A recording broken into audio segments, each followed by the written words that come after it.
An Israeli military strike on an aid convoy in Gaza has reportedly killed at least 4 people. This occurred last night as of our time. And the IDF alleges that the reason they struck the aid convoy was that it had been hijacked by armed militants. But the group behind the convoy says that that is not true. So the convoy was being organized by the US-based NGO Anera. It was carrying medical supplies and fuel to a hospital in Rafah. The route had been coordinated in advance with the IDF under a deconfliction process intended to prevent aid vehicles being bombed. There's like a standard point in every one of the stories we do about aid vehicles or convoys being bombed where we have to point out that that specific convoy and route had been confirmed and yet they were killed anyway. So that's true in this case as well. Apparently, according to Anera, shortly after the convoy had departed, 4 members involved with the organization stepped forward and said, the area is unsafe, we need to take control of this or be involved in the lead vehicle that's going to be taking the convoy through this area. They say that the 4 community members were neither vetted nor coordinated in advance, and Israeli authorities allege that the lead car was carrying numerous weapons. The Israeli airstrike was carried out without any prior warning or communication. Now, the Palestine country director of the organization said this is a shocking incident. The convoy included an Anera employee who was fortunately unharmed. Tragically, several individuals, all employed by the transportation company we work with, were killed in the attack. They were in the first vehicle of the convoy. So the rest of the convoy was not destroyed and did manage to make it to the hospital against all odds. Now, Israel says that a number of armed assailants seized control of the vehicle in the front of the convoy and began to lead it. After the takeover and further verification that a precise strike on the armed assailant's vehicle can be carried out, a strike was conducted. So they did not explain why they didn't talk to the organization managing the convoy. They're saying that they're doing due diligence to make sure that their impression of what happened is true, but that did not include even talking to the organization. So who knows what that investigation was, but they fired on another aid convoy. Multiple people lost their lives, and it obviously calls to mind the World Central Kitchen incident, as well as recent incidents in which aid vehicles have been shot at. And so add this to the long list of tragedies that have plagued this conflict from the start. Okay, so let's take the best case scenario and say that Israel's 100% telling the truth and a couple of armed, whatever you want to call them, rebels, terrorists, whatever you want to call them, jumped onto the part of the convoy. And you're in the control room at the IDF and they tell you, okay, there's a convoy of human rights workers. We've already talked to their organization. They're based in America, by the way, and we're sure that these are human rights workers, but 2 bad guys jumped on. Should we murder everyone there? What would you say? You would ask, right, including the human rights workers? And they'd say, yes, sir, absolutely, sir. We're dropping a bomb. We're gonna kill them all. Would you say yes? I wouldn't. I'd say, no, let's wait till, I don't know, they stop, the 2 guys with the guns get off, and we have drones, we have bombs, we have 1,000 things. Let's get those guys if you're positive that they're the bad guys. Now, of course, they're not positive. It turns out they were wrong. The real scenario is, no, they were armed security so that people didn't take the food, right?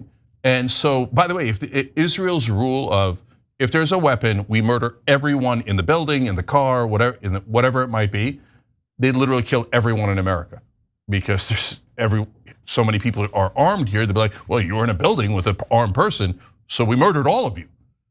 Just to be safe, we're doing self-defense, okay? So this is immoral by definition to begin with, but then you get into layers of hell, right? So it turns out on Tuesday, they did this also. They killed other human rights workers doing the same exact thing. They didn't even really barely had an excuse that time. Okay, and then it turns out, you read further, oh, they're back to limiting the number of trucks that can go in. The aid has been greatly decreased because Israel has started blocking those trucks coming in. What does that mean? That means this is not an accident. It's not one data point. It's now 3 major things saying they're back to saying no more aid for the Palestinians, barely sustenance level, and for some of the kids, not sustenance level. We're going back to starving them to death. Yeah, and the World Food Program. Disgusting. And then Kamala Harris has the nerve to call this self-defense, a mass starvation of 2.3 million people is self-defense for who? For the homeland? Is that what it's self-defense for? I have a lot more where that came from, Franny.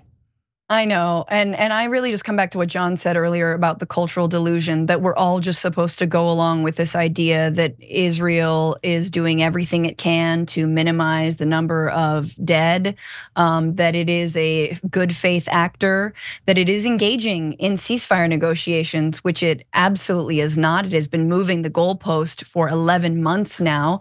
It has been taking out the leaders of those negotiations and killing them. And here we go again with this same charade, which all leads to extermination every single time. It's just extermination. It is a genocide. There's a reason that people call it that. It is not a meaningless term. There's a reason that South Africa has a case before the ICJ. There's a reason that there is an arrest warrant out for Netanyahu and Gallant, the Minister of War. It is because these are human rights violations. There's no rules of engagement under international law being followed at all. Where's the front line? It doesn't exist. It's wherever Israel says it is. So we all have to keep pretending and participating in this mass cultural delusion that yes, there's a ceasefire being negotiated, and Israel is great, and we should continue to give them as many weapons as they can. Oh, but maybe not the 2,000 bombs. Okay, now you can have the 2,000-pound bombs again. I mean, it never ends. The polio stuff. 1.2 million vaccinations have arrived to help the children of Gaza who are now, for the first time in 25 years, contracting polio. How do you think that's going to be distributed? Do you think Israel will allow polio vaccines to be distributed? They say, there might be a semi-humanitarian pause/truce. I am not holding my breath for this. Even the convoys and the trucks that do get in there, we all know this, guys, they're what? They're half full. And a lot of them get turned around because they have something like a croissant, which, as everyone knows, can be used as a lethal weapon against the IDF. Yeah, so how do you know when whose side is telling the truth and who's not? So both sides lie, of course. They're both in a war, they have propaganda. Propaganda is a standard part of war, which apparently mainstream media has never heard of. They're like, a government like Israel might, or IDF might do propaganda? Well, I've never heard of that.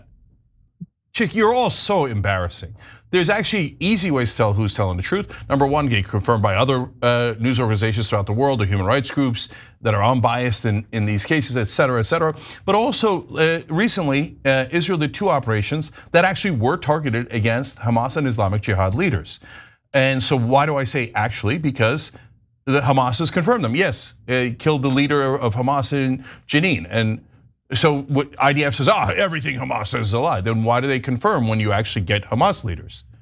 No, it's clear when you actually get people in Hamas, Hamas admits it, right? Islamic Jihad, same thing, they kill one of their leaders. By the way, they went into a mosque to do it. But you go into a mosque and you target that guy, you got some bullet holes in the mosque, people are gonna be super mad, they're not gonna agree with me, but I get it if you went and got a specific target. You bomb an entire mosque full of people, that's a different thing. You bomb an empty mosque just to say, I hate your religion and I'm a different religion, I'm here to occupy you and oppress you and brutalize you. That's a different thing. And they've done all 3 of those things. So in this case, back to what are they doing here? So I'm telling you a couple of operations that Israel did that made sense.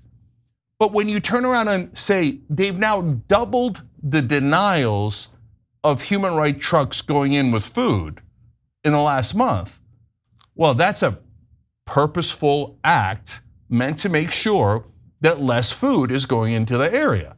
There's no ands, ifs, or buts about it.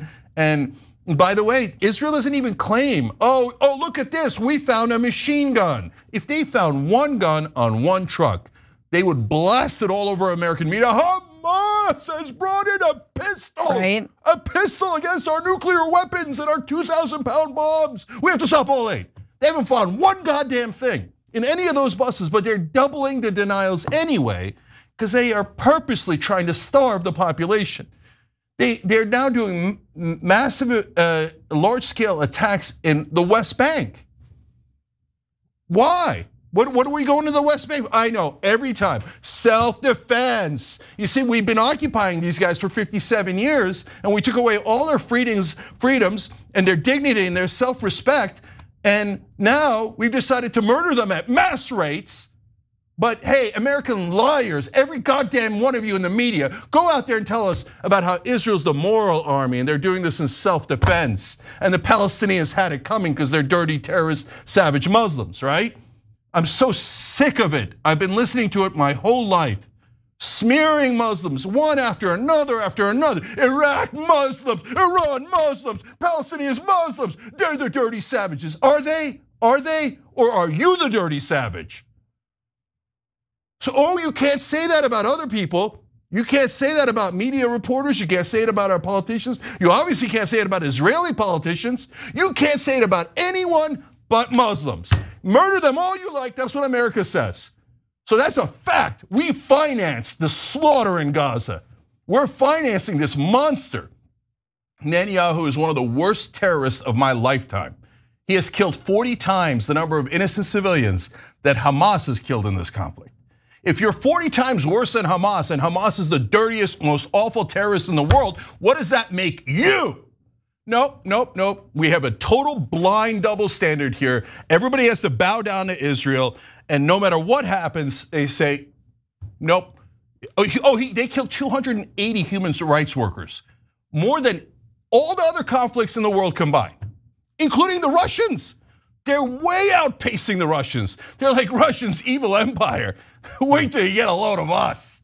And after the slaughter, imagine if Hamas had been doing an 11-month assault on Israel and they'd killed over 40,000 Israelis, over 15,000 beautiful Israeli children, to over 25,000 women and children, a stadium full of Israeli women and children, and they're slaughtering any reporter or human rights worker that tries to help those poor Israeli kids. What would we call them? Is there anything we wouldn't do to them? But when Israel does it, they're the good guys? No, this current government of Israel is not within a million miles of the good guys. And I hate to break your heart if you're still on Israel's side because you're totally and utterly deluded by your bias. They're the bad guys. Israel is the bad guys, period. You don't tell me that I get to occupy other people and murder them anytime I like, and somehow that makes you the good guys. No, it doesn't. It makes you despicable. And I'm tired of Israel's terrorism. And I'll say one last thing. Our country's hopeless because of the corruption. They serve every goddamn donor, whether it's big pharma, big oil, or in this case, AIPAC. But if you're a decent human being, whether you're an American citizen or anything else, please be moral. Do not give one single dollar to Israel. Don't do any trade with them. Don't ever go to Israel. They might murder you. If you're a reporter and you're fair, there's an excellent chance they'll murder you. It's a despotic government, which is a dictatorship in the occupied territories, and one of the most brutal dictatorships I've seen in my lifetime. Pretending to be a democracy. They're like, well, it's a democracy for us. Yeah, we brutalize them. Of course, we keep them in concentration camps. And whenever they dare to raise their head up, we smash them.